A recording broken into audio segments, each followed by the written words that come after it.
Hey folks, Coach Patrick here from Endurance Nation with your trial membership introduction to the run video. I'm here to talk to you a little bit today about how we structure run training inside Endurance Nation, give you a sense of what the workouts you have laid out before you in this trial membership plan are all about, how they relate to our season as a whole, most importantly how they relate to your race.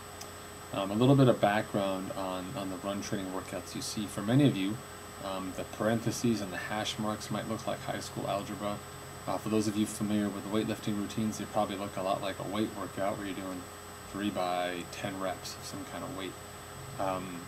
It's very simple and it's very similar to that analogy. Inside our world, we think of fitness as your ability to do work. And so any individual workout is simply a means of doing a component of work that is going to improve your fitness, much like a trip to the gym. And so if I know that your fitness, your run fitness, which we consider to be your pace at threshold, what you can hold for roughly a 10K, if I know that you can run 8-minute miles for 10K, then I base all of my other workouts in relation to that number, in the hopes that I can help you improve that number the next time that you test in 4, 6, or 8 weeks. And so everything that we do is an incremental percentage of that proven number relevant to you based on your test. There's no magical heart rate number. There's no magical pacing on race day. What we do is give you guidance that you can personalize based on testing that you yourself have done. So it's always using your numbers and is ultimately specific to you. Now, the entire approach to how we structure running is built around the concept of training with pace. Some of you may not have a GPS device, and that's okay. You can still run by pace because you can use a watch. You can still run by pace because you can have measured courses. You can always use heart rate. All of our workouts, as you'll see in the training plan, have a zone number, which is your heart rate number, and they have a pace number, which is follows the heart rate number. So your workout will see something like 3 by 8 minutes, 2 minutes of rest, in parentheses, in zone 4/TP, or threshold pace. All this, again, exists in the Quick Start Guide, which is part of your out-season training plan. If you haven't already downloaded and looked at it, please do look at it. It will help you. Now, of course, you have not done a test before you've entered the trial period. I'm not. People may consider me to be the sadist inside Endurance Nation, but I absolutely will not give you a test in a trial membership period inside Endurance Nation. I'm not going to make you run a 5K test. So do the best that you can. Understand the spirit of the zones. Understand that zone 1 is easy and zone 5 is very, very hard. Do the workouts as they're listed to the best of your ability.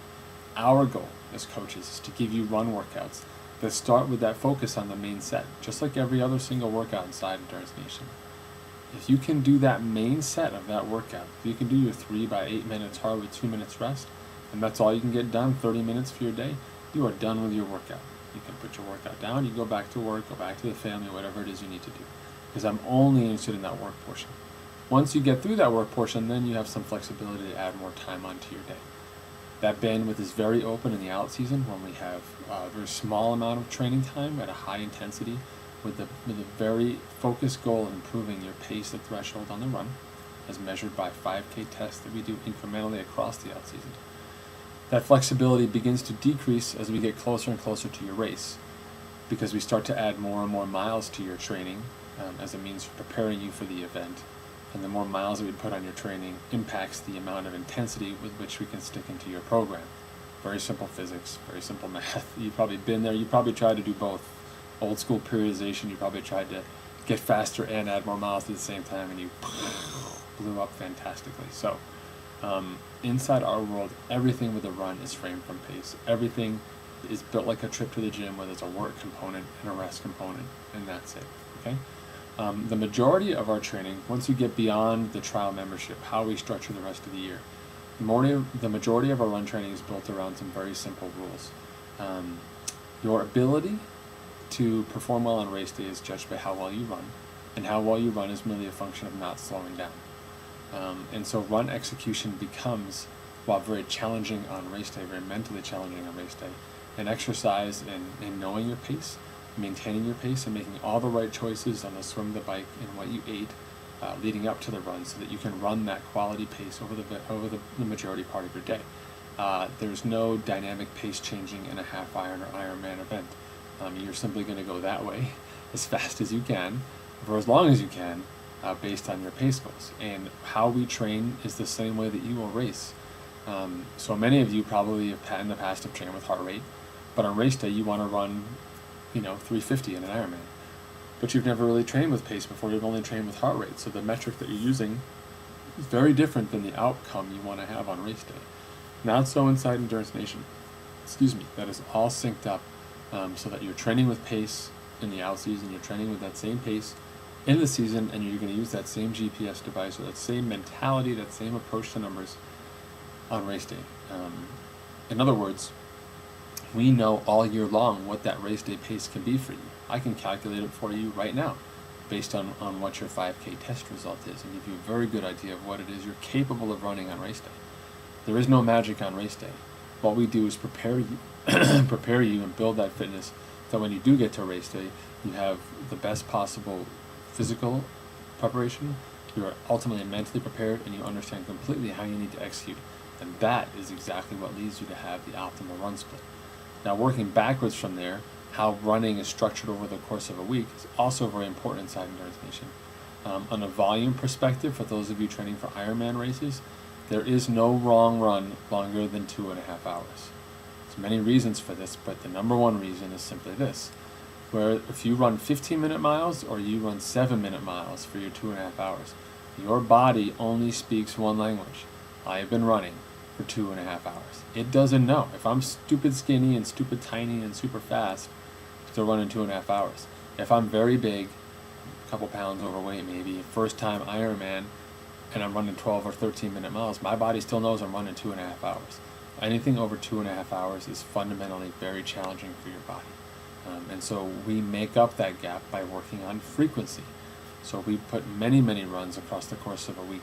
We use brick runs on the back of bike workouts to compress your schedule and make sure that you can have 2 workouts and 1 shower as you go through your day. We put the long run of your week, this is also something very unique, we put the long run of your week on Thursday. It's very important for us that we make the best use of your time. And if you've got the opportunity to ride long and enjoy the weekend, we'd much rather that you go out on Saturday and Sunday and get in 2 great long rides and then do your long run on Thursday morning, instead of converse, which is locking you in the basement on Thursday morning in your trainer in the dark for an hour and a half, and then on Sunday, when you've got 5 or 6 hours in the morning to train, you're only training for an hour and a half because it's your long run day. Not a great use of time, and we flip that schedule for you.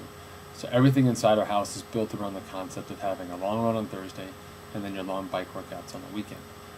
How we manage your effort levels across the season is a function of both your ability level inside the house, how close you are to your race, and what your goals are ultimately on race day. We have a phenomenal injury resource forum inside the house. Running is without a doubt the most abusive sport, the most abusive element inside the tri-space. We have a fantastically robust injury support forum with people like orthopedic surgeons and PTs alike who are members, who are happy to help you deal with any running challenges you might have. There's a great community built around the technological devices that people use, like GPS, like foot pods, pace devices, etc., to manage and track their training data as well. So in addition to what you see before you in your trial workouts, know that that's backed up by a very strong community support network around helping you understand pace, helping you implement it in your training, which all ultimately inside our world builds you to be 100% ready to execute to the best of your ability on race day.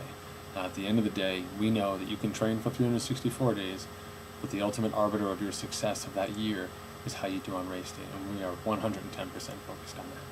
So, thanks very much for paying attention. Hopefully, you'll enjoy the run workouts. As I mentioned earlier, do them to the best of your ability, approximate that effort knowing that you haven't done the 5K test yet. Understand that once we move into the preparatory period of October, we have more chances to kind of dial in those paces. You'll be able to access the full suite of our tools to make sure that you can dial in that pace, start tracking your numbers, and then begin to get really fast with us come November in the off season. Thanks, folks, for paying attention. Coach Patrick signing off. I'll see you guys.